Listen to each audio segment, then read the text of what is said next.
Dieu donne son esprit à tous ceux qui l'acceptent, qui le reçoivent. Mais Dieu dit de demander la sagesse. Avant que tu demandes la sagesse, c'est que tu t'es rendu compte que tu n'es pas sage. Tu ne peux pas demander ce que tu penses savoir. Et tu ne peux pas demander ce que tu ne connais pas. Si tu ne sais pas ce que c'est la sagesse, tu vas dire Seigneur, donne ma sagesse, donne ma sagesse, donne ma sagesse. En fait, tu ne sais même pas ce que tu es en train de demander. Quand tu demandes quelque chose, tu dois le demander de ton cœur. Qui veut dire que tu sais ce que tu es en train de demander. Quand le Seigneur Jésus rencontre quelqu'un, il lui demande, que veux-tu que je fasse?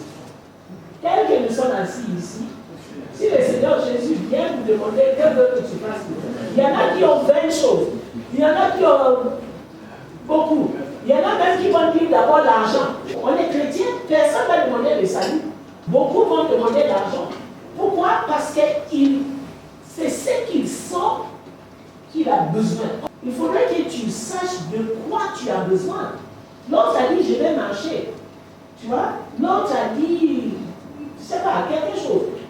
Toi, tu vas dire quoi? Pourquoi est-ce que Salomon a pu savoir que c'est la sagesse dont il a tout besoin? Il était un roi. Dieu lui a donné un peuple. Il n'a pas dit fait que les gens vont avoir peur de moi. Essaie de tout les gars cassés. Fais que mon règne soit puissant. Fais que tout le monde puisse parler de moi. Je dis là, donc, pour demander la sagesse, il faut être conscient que tu as besoin de ça. Si j'avais été intelligent, si j'avais eu la sagesse, je n'aurais pas fait ça. On n'aurait pas pu me tricher. Mais le problème pour les chrétiens aujourd'hui, c'est que quand quelque chose lui arrive, il ne connaît pas sa faiblesse. Il dit, il m'a triché, il est méchant. Le monde est venu gaspiller mon travail. C'est le monde. Celui-là m'a escroqué. Mais je t'ai dit, et je l'ai dit encore, si quelqu'un t'escroque, ça veut dire qu'il était plus intelligent que toi. Celui qui a la sagesse est élevé au-dessus de tout. Il voit avant qu'on ça vienne. Il prépare les choses avant que les gens arrivent chez lui. Il connaît ce que tu vas dire, même avant que tu ouvres ta bouche.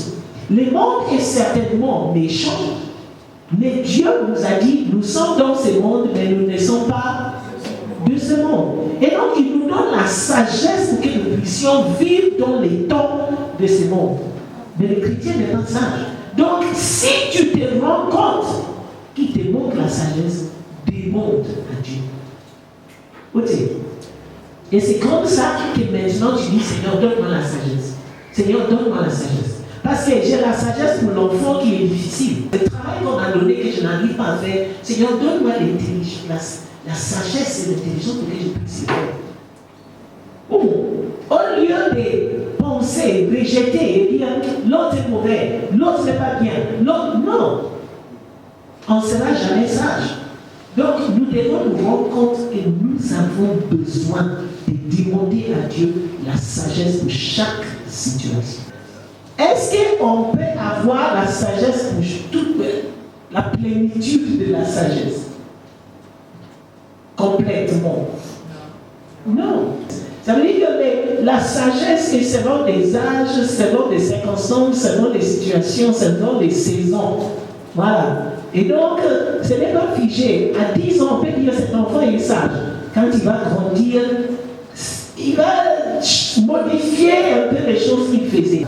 Ça veut dire que cette sagesse que nous cherchons, c'est comme connaître cette parole de Dieu. Parce qu'on ne peut jamais dire qu'on connaît toutes les Genèses jusqu'à... Et on peut connaître, mais est-ce qu'on a la bonne compréhension?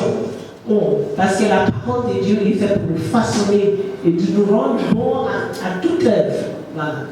Amen. Quand tu te dis que Dieu est la sagesse en elle-même, je suis qui?